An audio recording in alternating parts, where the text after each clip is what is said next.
Hello folks, I hope you're having a great day today. Hey, today I want to take a look at Manly Wade Wellman. We're taking a look at his John the Balladeer series, particularly the first short story in this series about the bird that kicks everything off.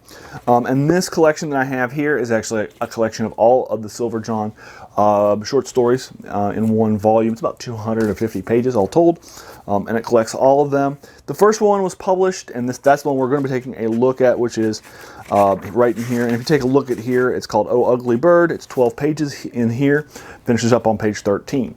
Now, it was published in 1951 for Fantasy and Science Fiction's magazine. Now, the Fantasy Sci-Fi magazine was a big one during the time. It still is today. It's one of the bigger pulps, bigger science fiction markets. By this time, Manly Wade Wellman had been writing for about 2 decades. He published his first short story for Weird Tales in the mid-20s. So by the time he's picked up to 21, it's about 21, 22 years probably would have passed. So he's deep into his writing career now. So he publishes this story that introduces his character of John. And I'll take a little look at John in just a moment. But he actually is popular enough that he had another 11 stories that were published over the next 7 years. So by 1957 he had published, in 58 he had published about 11 total stories that feature the guy. Then he gave him kind of a pause for a few years and would come back in the 60s and then do the occasional short story that also had the character in it. And sometimes he would change up the form a little bit. I'm actually going to be reviewing one of those later short stories to give you kind of a feel for it later on, so you get kind of 2 separate views. I'm going to give you the first one so you can see the character brand new as readers were seeing it too, and then later on I'm going to give you the first story that he has after his 5 years off from the character that kind of changes up the form a little bit. And so I'm going to give you and that's going to be my other review for you for the character. Now, this character is not a normal sort of character in fantasy, science fiction, and horror. It's He's definitely a different kind of character. He is. He appears to be local born. His only name is John. He doesn't have a last name. There are some allusions here and there that he might be John the Baptist. He has some powers. He definitely feels sort of like the modern trope of a bard. He's wandering the foothills of southern Appalachia out in the Carolina Mountains, that sort of area.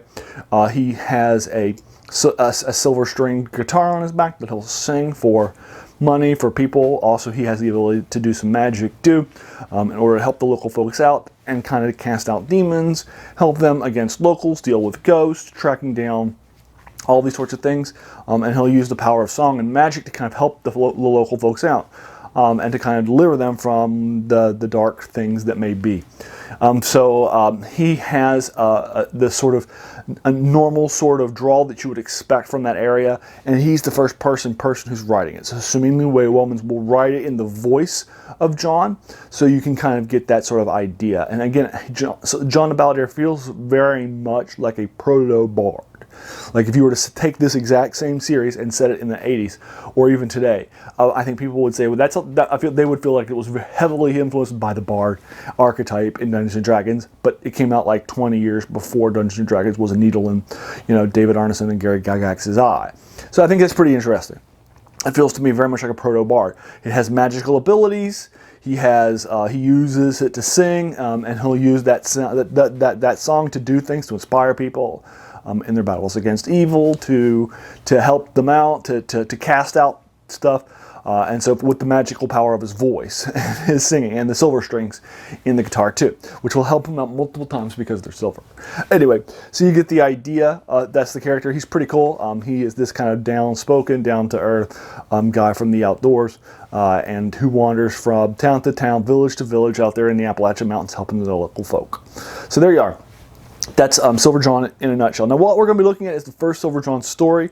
In it, you're going to kind of see where Silver John kind of comes up with a lot of his ideas. He's going to build as a character.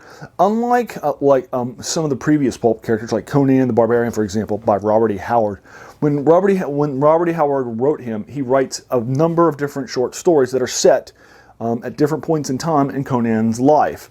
So if you might be reading one short story that's when he's a kid, that he's just fled from his village.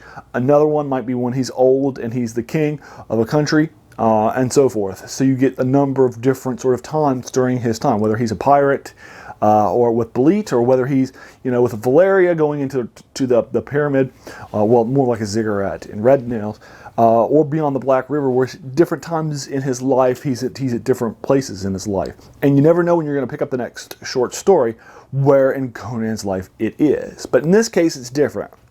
The character's going to grow organically in front of you. So in the very first short story, Ugly Bird, the character will learn a lot about what he's doing. He's younger, he's earlier on in his ballading, if you will, and his learning. So he's basically, so what's going to happen is he's going to come across a town that's sort of being dealt with, and again, the short story is 11, 12 pages long. It's not a long read at all, even the first time I read it.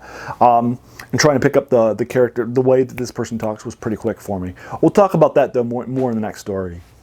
I'm actually going to read for you about a page of the next story, but so you'll get kind of that idea of where that's coming from. But again, it's written in that kind of homespun kind of thing. But in this village, the main character is going to be coming back down from a trip in the mountains. He's emerging in this place near a cabin.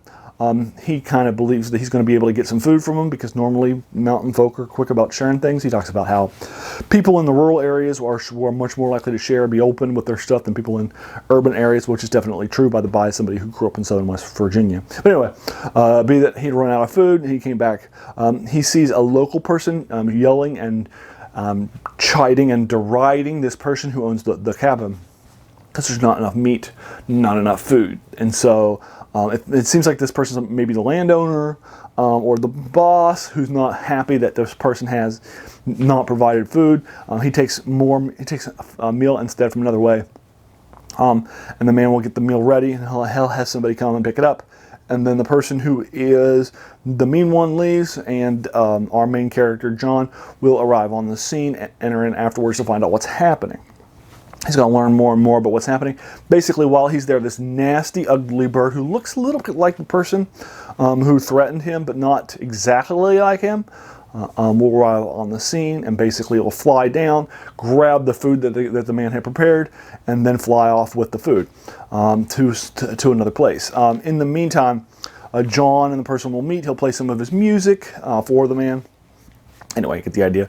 And then after that, John will be asking some questions about, is it possible that this man may be turning himself into this giant ugly bird, because it's not a natural bird from the area, or something like that. And he's like, nope, we've seen the man and the bird in separate places at the same time, so we know he's not like transforming himself into it or something like that, like a werewolf might from down in, he talks about werewolves down like New Orleans in Louisiana that are definitely not just legends that he's read about, and then so he's trying to figure out what's happening, but he doesn't have enough experience yet to know exactly what it is immediately. So he has to get some hints and some clues from some of the locals, which is fine, about what winds up happening, but he has a couple of suspicions about it. And anyway, he's going to leave. He's going to run across the guy on his way into town, the local small town, and the post office. They're going to have a bit of an encounter. He's going to see the bird fly over to the man. He's going to help him up. The man is feeling a little weak. The one who was threatening and being mean. That guy's going to be appear to be a little weak and tells him to go away. So he does. After he sits down and just checks in to see if he's okay. So he tries to play a song that's antagonistic to the bird, but it doesn't work. But anyway, he heads back to the post office there in the local town. While he's there, the man has reached ahead of him. He's there ahead of time. The antagonist of the town, and so the antagonist is going to have some, trying to get something from this general store / post office. So Manly Wade Wellman's character will step in, Silver John, try to make some purchases in order to slow him down, find out what's happening, and ultimately he's going to be pointed to the suggestion that maybe what's happening isn't that this bird is what he's turning into, but instead is his familiar, which is a suggestion that he takes up on. He's like, yeah, that's probably it. And then using that information, he'll figure out a way to take out the familiar, remove the man's magic and from the town, and then the man will head, and then the antagonist will head on off. End of story. So there you are. It's 11 pages long. It's not that long. And so there you are. A quick little synopsis of the story for you. But again, what's really happening in Oh Ugly Bird is that you're having this deep sort of appreciation by the characters, by the writer, by everybody who's in there for the people. They really are struggling, trying to deal with the demands of this person while also trying to deal with the demands of survival up in the mountains. So they have like kind of this double, they're doubly cursed, if you will, a little bit. But anyway, 1951, published in fantasy and science fiction adventures. I'll point you to a place. I'll probably just point you to my own collection of it in case you're interested in checking them out. He is such a unique character in fantasy and science fiction, and a lot of people have really been drawn to him. So I'll give you the first one there, and then again we'll come back. I'll hit the pause button here, and then we'll go ahead and push forward, and then I'll move into the next story, where we'll talk a little bit more about this. I definitely agree with everything that this story was talking about. As somebody who grew up in Central Appalachia, but the southern part of it, in like the southernmost counties in West Virginia, I definitely know, and up in the mountains in small little, villages of a few hundred, that, the county I grew up in, only 3 cities, Madison, Danville, and Whitesville, were incorporated, that were even big enough to have like a local government. And I grew up in the middle, which wasn't anywhere near any of them. It was about half an hour in either direction to get to a place that was big enough to have a stoplight, let alone to have a government. Right, so I understand what it's like to grow up in that tiny little, where you are the only people. There's no local police station. There's no local fire station. I mean, all we have is a volunteer fire department. And, there's no local anything, right? You are on your own. You got to deal with it on your own. So I understand what that's like. And I get what people there are like. I think he has done a good job at creating that life across the short story. So I think it's very genuine to what that sort of life and living is like. So I would recommend it to you. Check it out if you like it. The rest of his short stories are going to be very similar to this. So again, we'll take a look at the next ones in the next thing. But hey, thanks for watching. If you like this, please feel free to hit that subscribe button. There's going to be so many more of these sort of classics. And in this case, this was so popular in one of the most popular pulps during that day that he published, another, 10 or 11 over the course of the next 7 years. That tells you how popular this character was during this time, right? You're not going to have that many stories of a character unless that character was really resonating with audiences. But it's forgotten. I don't think very many people today know who Silver John is, which is sad, but there you are. So again, this fits perfectly into a channel that cares about unpacking fantasy, science fiction, and horror classics for you, and things that you may have forgotten about.